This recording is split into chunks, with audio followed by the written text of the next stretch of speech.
Terus kita pergi 4 tahun sudah itu 1930.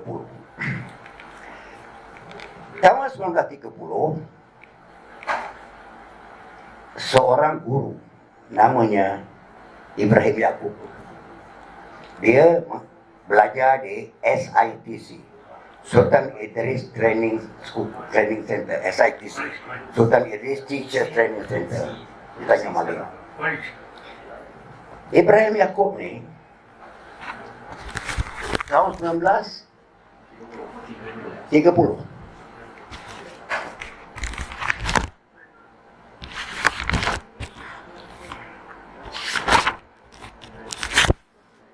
hebat Ibrahim Yaakob. Semasa dia jadi guru pelatih, dia menubuhkan 2 organisasi bawah tanah. Kat bawah tanah macam mana? Maknanya underground tu, maknanya secara sulit. Kita kata gerakan bawah tanah. Kalau orang Melayu kata gerakan bawah tanah tu bukannya kita masuk tanah macam tikus pula, tidak. Gerakan bawah tanah tu maknanya gerakan gelap. Pemerintah tak tahu, tak kira siapa pemerintah. Dia menubuhkan 2 organisasi. Tahun 1929, Ikatan Pemuda Pelajar di kalangan pelajar-pelajar SITC. Untuk maklumat, orang Melayu dulu menghormati guru keluaran SITC sebab dikira itulah universiti yang paling tinggi untuk orang Melayu belajar. Universiti Melaya tak ada, apa semua tak ada. Dan universiti ini semua orang pergi belajar jadi guru. Orang Kedah, orang Johor, sebagainya, termasuk orang-orang daripada Sabah dan Sarawak. Kesempatan inilah yang diambil oleh Ibrahim Yaakob menubuhkan Ikatan Pemuda Pelajar tahun 1929. Tahun 1930 tubuh satu lagi, Ikatan Semenanjung Borneo. Dan dia bila buat Ikatan Semenanjung Borneo ni, bukan dia duduk dekat Tanjung Maling tu aja, tidak. Dia menjelajah. Dia pergi merata tanah Melayu ni, menceritakan tentang perjuangan sebagainya. Dan tujuan Ikatan Pemuda Pelajar dan Ikatan Semenanjung Borneo ini ialah 2. 1, untuk menaikkan taraf orang Melayu. 2, mencapai kemerdekaan. Tahun 29 dah ada organisasi, ndak merdeka. Tahun 29. Akhirnya tahun 1937 Ibrahim Yaakob menubuhkan Kesatuan Melayu Muda. Inilah satu kesatuan yang paling hebat untuk kemerdekaan.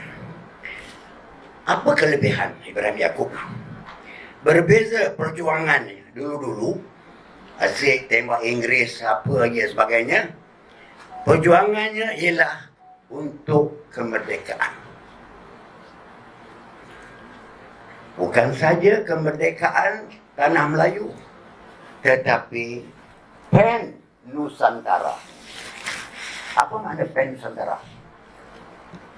Kemerdekaan bukan tanah Melayu ya, tetapi seluruh Nusantara, kepulauan-kepulauan Melayu, Indonesia, Filipina, Borneo, sebagainya. Hebat. Hebat dia. Dan dia, Ibrahim Yaakob ini, amat terpengaruh dengan pemikiran ahli politik Indonesia.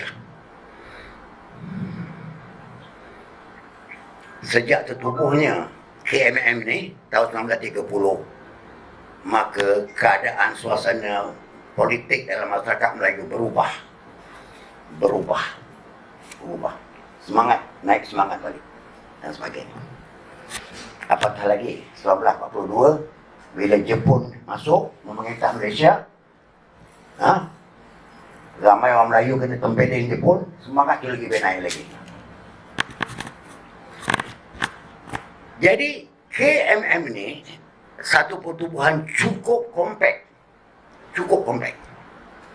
dan menyeluruh dan menggerakkan minda ke arah kemerdekaan, dan dia meniup semangat nasionalisme Melayu. Baik, saya nak berhenti sekejap situ, nak buktikan siapa Ibrahim Yaakob ni.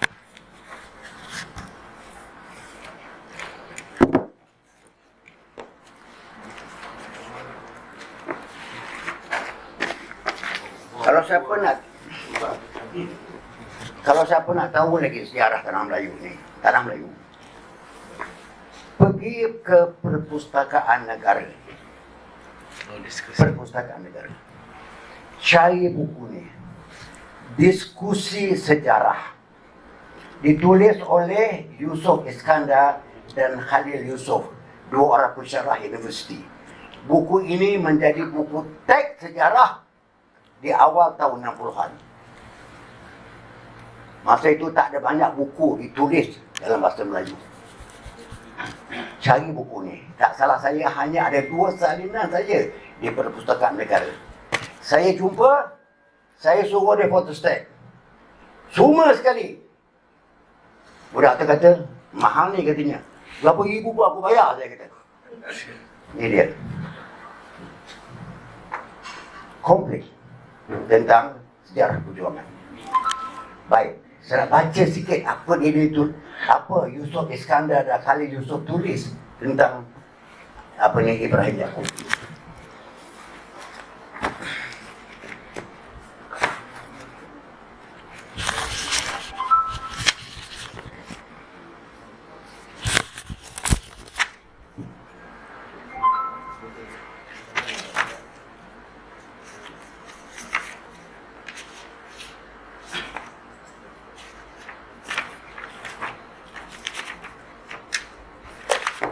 Tak apalah, susah nak cari dia. Saya dah hafal benda tu. Kata Yusuf Iskandar dengan Khalil Yusof,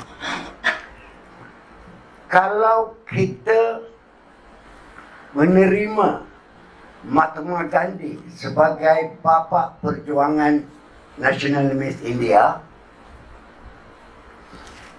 kalau kita terima Jose Rizal sebagai bapa nasionalis perjuangan di Filipina, kalau kita terima Soekarno sebagai bapa perjuangan kemerdekaan Indonesia, maka Ibrahim Yaakob adalah bapa nasionalisme Melayu. Tak salah saya, muka surat 16. Itu hebatnya Ibrahim Yaakob. Okey. Tapi bukan Ibrahim Yaakob seorang saja yang perlu kita ingati.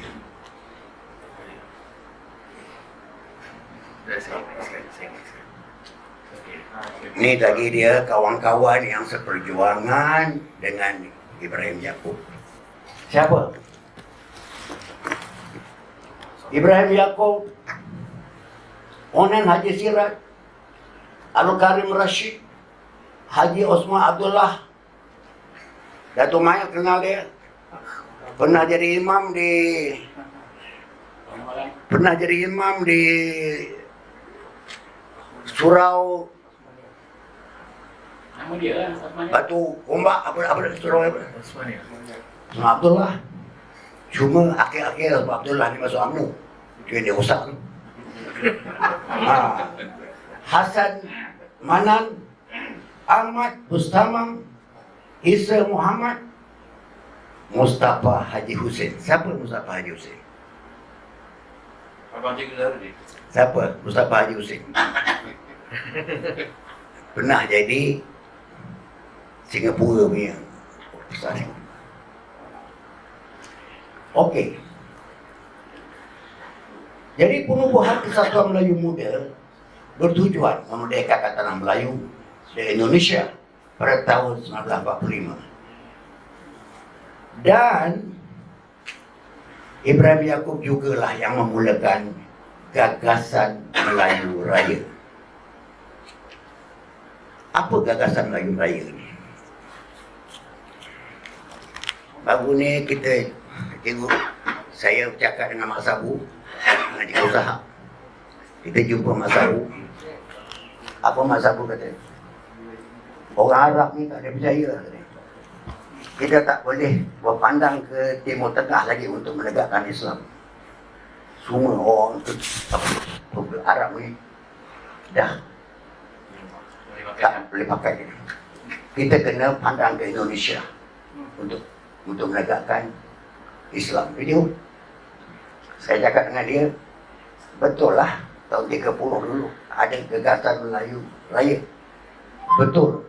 Cuba hidupkan balik jadi. Boleh om? Itu kita masalah. Saya tak mau cerita gagasan Melayu Raya ni. Tujuannya ialah mau memerdekakan seluruh Nusantara ni di bawah ketuanan Melayu. Itu konsep Melayu Raya.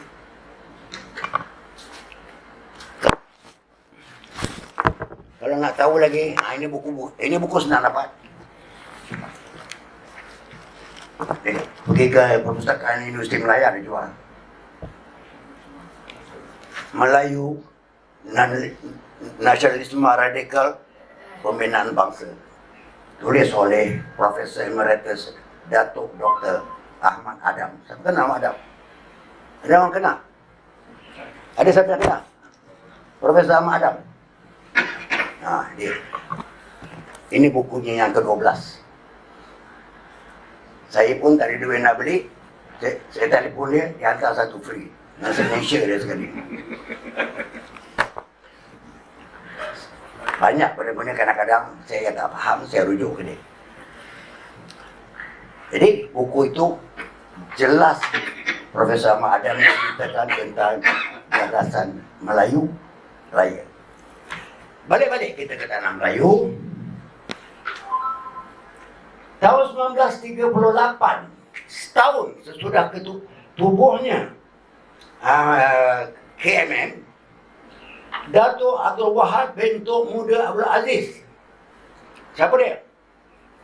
Kalau orang Perak, saya ada angkat tangan orang Perak. Orang Perak angkat tangan. Jangan malu. Orang Perak kita sebut Datuk Panglima Cinta. Apa dia sebut? Datuk Panglima Cinta. Betul tak? Jadi Datuk Abdul Wahab bin Abdul Tok Muda, Datuk Panglima Cinta. Zainal Abidin Abbas, siapa? Tu bangunan dia tu, Bank Bumi Putera tu. Isterinya Putih Maria, Ibrahim Rashid, Megat Yunus dan Raja Kamal Zaman menubuhkan pula penubuhan Perikatan Melayu Perak sesudah KMM.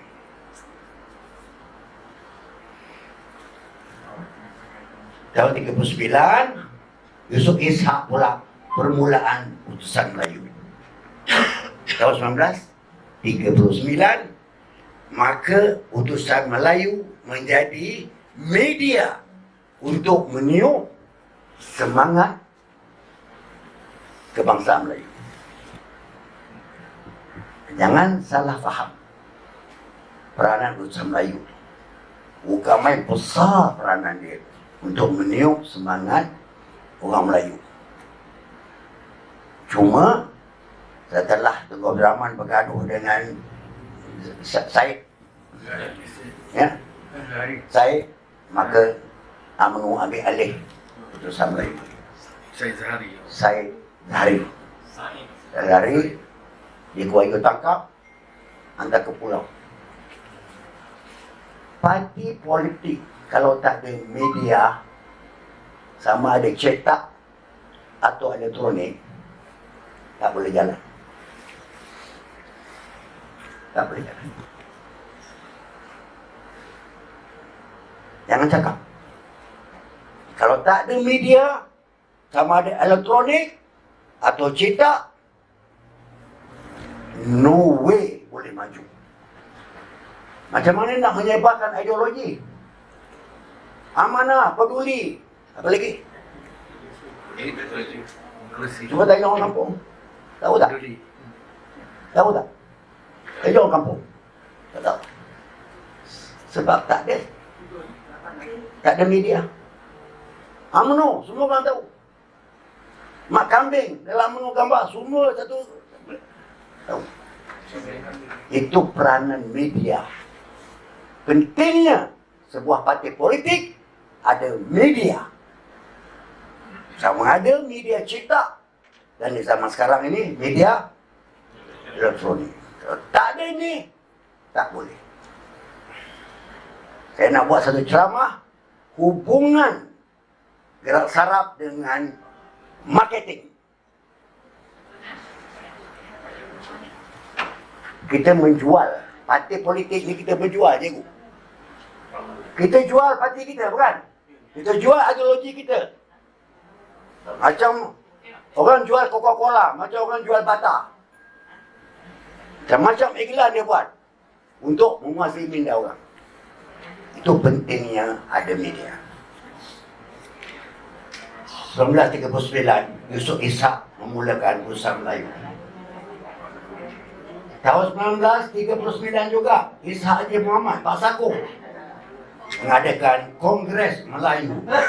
Diadakan atas usaha Persatuan Melayu Singapura dan Persatuan Melayu Selangor.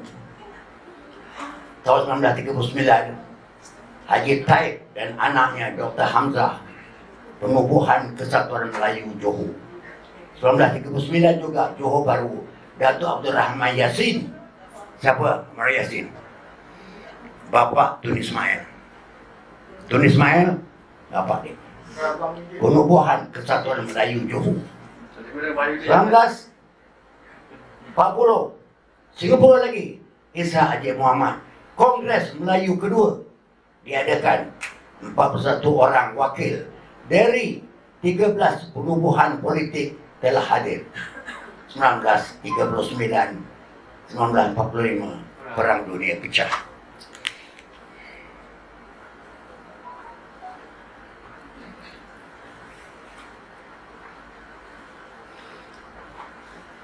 Sebelum pecah Perang Dunia Kedua, sebenarnya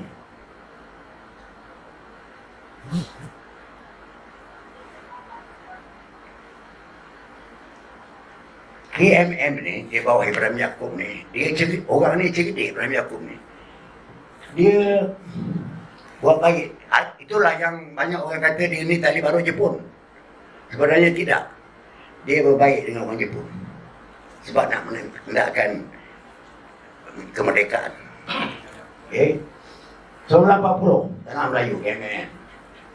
Tanah Melayu, British mengharamkan KMM. British dah tahu dah. Diharam KMM. 41, dia pun mendarat di Kota Baru, Kelantan. Tahun 41, kerjasama dengan British menentang Jepun. Tertubuhnya MPAJA, Malayan People Anti-Japanese Army. Kepalanya ialah Tan Kah Kee, bapa komunis Tan Kah Kee. 1941, ini banyak orang tak tahu. Ada satu Forces 136.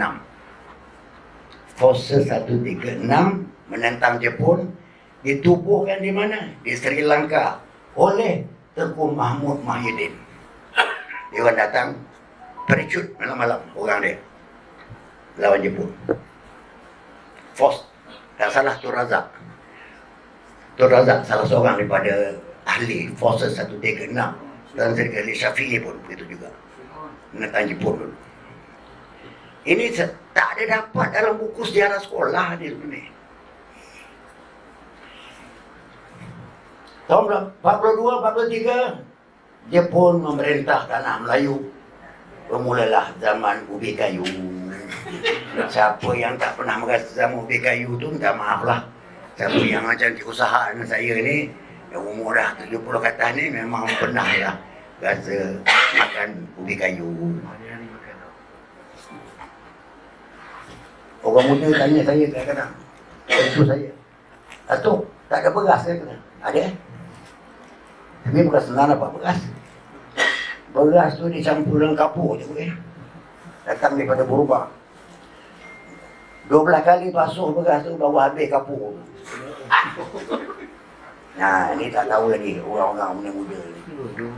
Bagaimana Allah Ta'ala bagi nikmat bagi kita sekarang.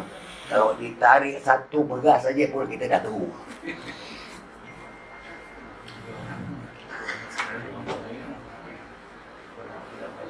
(1942) ditubuhkan peta penubuhan pembelaan tanah air diusahakan oleh bekas pemimpin KMM. Berani aku jugalah. Nah, untuk kemerdekaan Asia Timur Raya.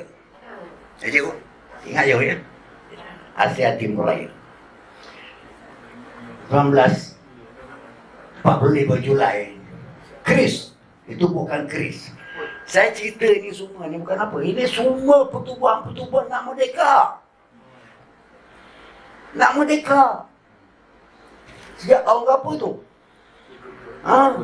Sejak tahun 26 saya cerita ni. UMNO tu buat tahun berapa? 46. 20 tahun ketinggalan dia. Ini saya nak cakap ni. Minta maaf lah kalau ada orang UMNO sini. 1945 Taiping Perak Kris. Ini Datuk Ismail lah dia buat dalam SMS dia tentang pertemuan Ibrahim Yaakob dan Dr. Burhanuddin Al-Helmi dengan Soekarno dan Hatta untuk rancangan kemerdekaan serentak Indonesia dan Tanah Melayu. Tahu apa tu? 45. Saya cerita sikit. Soekarno dan Hatta terbang pergi ke Saigon. Jumpa dengan orang Jepun sana. Mengatakan sebab Jepun dah memula nak kalah lah. Jadi Soekarno kata, okey, kalau awak kalah, tolong serahkan Indonesia kepada kami, Melayu. Itu cerita dia. Jepun pun setuju. Nak balik, dia singgah di Taiping. Tahulah lapangan terbang Taiping itu besar mana. Siapa orang Taiping ni? Tak ada. Tak ada lapangan terbang pun, ada bola je. Tapi tak boleh turun di Kuala Lumpur. Kalau turun di Kuala Lumpur, Inggeris tahu. Turun di Ipoh, Inggeris tahu. Turun di Taiping. Jumpa Dr. Burhanuddin dengan Ibrahim Yaakob. Soekarno tanya, anda sudah sedia untuk merdeka dengan kami? Itu soalan Soekarno kepada Dr. Burhanuddin Al-Helmi. Belum bersedia nak merdeka tahun 45 dengan Indonesia. Apa sebab? Sebab Melayu tak bersatu. Melayu berpecah. UMNO dia asyik sokong Inggeris. Harapkan itulah keris KMM itu saja. Tak boleh. Jadi Bung Karno kata, kalau tak boleh, kami akan teruskan juga. Maka Indonesia merdeka lah 17 Agustus. Baik. Ini cerita sebenar. Jangan buka buku sejarah sekolah, tak ada. 1945 Ipoh Perak. Ahmad Bustama. Pertubuhan kiri tanah air kita, dan diterbitkan akhbar Suara Rakyat. Nampak? Ahmad Bustama punya otak. Tubuh persatuan, buka akhbar. 1945 Soekarno, Indonesia merdeka. Baru ni 17 Agustus. Sesudah Indonesia merdeka, Dr. Burhanuddin 1945 penubuhan Parti Kebangsaan Melayu Malaya, PKMM. Sebab KMM sudah diharamkan oleh British, maka tubuhlah KMM mengambil alih perjuangan hendak memerdekakan Malaysia. Itu dia gambar. gambar pemimpin-pemimpinnya. Dr. Burhanuddin Al-Hilmi, Ahmad Mustamam, yaitu Ketua Pemuda Angkatan Pemuda Insaf API, dan Samsiah Pakih. Awas. Pemudanya API, wanitanya Awas, bukan Awan. Awan ni tak main, dia main Awas. Baiklah.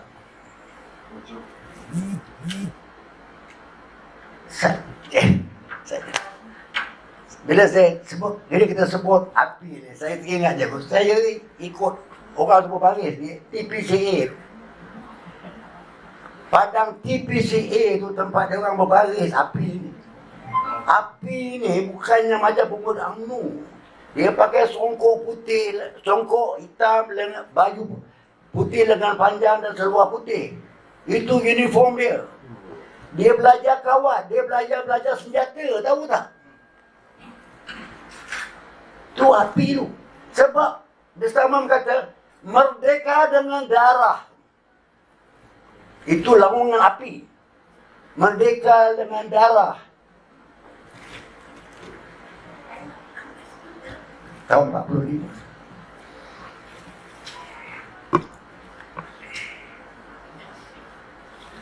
Tertubuhlah PKMM Ibrahim Karim Ishak, jadi susah agung dia, dan Ishak Muhammad. PKMM ni mula ditubuhkan di Ipoh. Kemudian pindah. PKMM berpindah pejabat ke Kuala Lumpur. Pemimpin Ibrahim Karim. Suara Rakyat di Ipoh ditutup. Terbit pula akhbar Pelita Melaya di Kuala Lumpur. Pemimpin Pak Saku. Kemudian Suluh Melaya, dua lagi satu, menjadi lidah rasmi PKMM. Dan juga penubuhan Angkatan Pemuda Insaf API, pemimpinnya Ahmad Mustamam, Sajak Pemuda, PKM juga angkatan wanitanya, yaitu Samsiah Pakih. Nak cerita sikit. Awas ni, pemimpin wanita yang pertama dia sebenarnya siapa? Bukan Samsiah Pakih. Aisyah Ghani. Tengok, Aisyah Ghani. Tapi oleh kerana pindah ke Kuala Lumpur, dia tak dapat nak ikut sama, maka Samsiah Pakih ambil alih. Hebat. Ketua wanita UMNO dulu tu, Aisyah Ghani. Hebat ni, ramai-ramai. Lama berjuang. Bukan berjuang macam Rosmah. Betul-betul nak mereka ni. Maka tertubuhlah PKMM 1946. Muar Johor, penubuhan Lembaga Kesatuan Melayu Johor menggantikan KMM Johor yang diharamkan oleh British, yang tidak aktif, sentiasa pendudukan Jepun. 1946, Batu Pahat, Datuk Mon, penubuhan Persatuan Melayu Semenanjung. 1946 juga kerajaan British meluluskan gagasan Malay Union. Baik, saya tak mau cerita panjang pasal Malay Union ni, syarat-syarat dia. Cuma Malay Union ni, bila British mengintah balik, dia tak mau pakai sultan-sultan ni. Semua orang Cina, India yang datang ke bagi sini terus jadi warga negara. Sultan jadi macam taraf kadi aja, jaga agama, nikah kahwin, itu aja. Maka ditentanglah oleh orang Melayu. Ramailah orang Melayu menentang dia. Dan pada 1 sampai 3 hari bulan Mac 46, di Kelab Sultan Sulaiman Kuala Lumpur, Zainal Abidin Ahmad Zakbar diadakan Kongres Melayu Malaya pertama. Diadakan untuk menentang Melayu Union, penubuhan pertubuhan kebangsaan Melayu satu berkembar. Tumbuhlah UMNO. Itu nama UMNO asal. Berkembar. Maka orang pun lantiklah Datuk Ong sebagai ketua. Baik, saya nak cerita sikit tahun 46. UMNO ditubuhkan di Kelab Sultan Sulaiman, bukan di Johor. Dirasmikan di Johor. Jangan salah faham. Ditubuhkan di Kelab Sultan Sulaiman Kuala Lumpur. Kemudian dirasmikan Istana Besar Johor. Nak bagi tahu orang Johor sini, jangan megah sangat. UMNO tak ditubuhkan di Johor, ditubuhkan di Kelab Sultan Sulaiman. Kuala Lumpur, Kampung Baru. Dirasmikan Istana Besar Johor Bahru. Pada waktu itu, UMNO ni keanggotaannya tak ada seorang-seorang tau. Tak ada ahli UMNO, tak ada.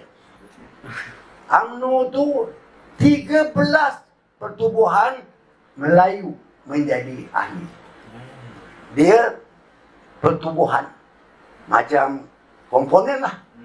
Komponen pertubuhan Melayu UMNO.